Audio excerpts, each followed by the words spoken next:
The Statue of Liberty marks the entrance to a city, a country really, on a monumental scale. I think a lot of people see it as protective of our values. The Ishtar Gate would have functioned very similarly.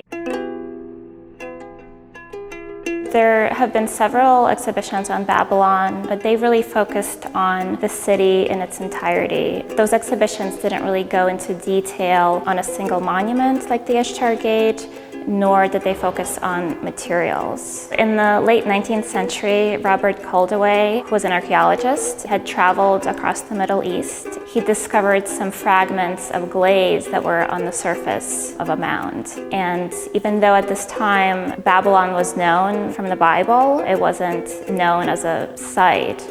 These fragments are what actually initiated the excavation process. We have an original shipping crate in which fragments of the Ishtar Gate were shipped from Babylon to Berlin.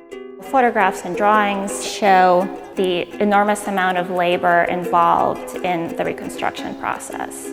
Some of the bricks feature inscriptions, not only of the king, but also of the construction workers or site managers. A group of bricks under a certain name was meant to go to a certain place or to a certain site manager, perhaps. The use of molds was very integral.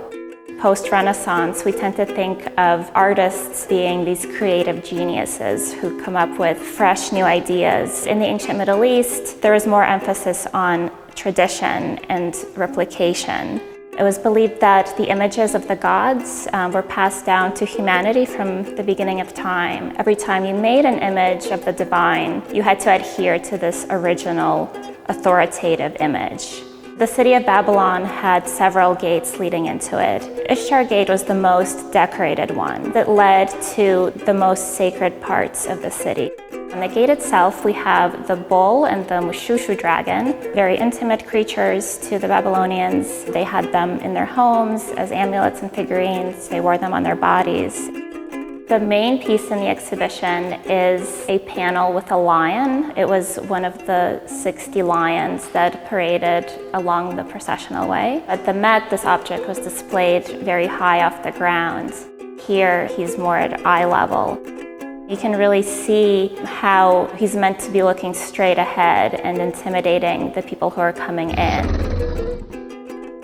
I hope people walk away realizing how much we don't know about the monument and also the amount of labor that went into the ancient construction, both intellectual labor as well as the labor of expert craftspeople and workers.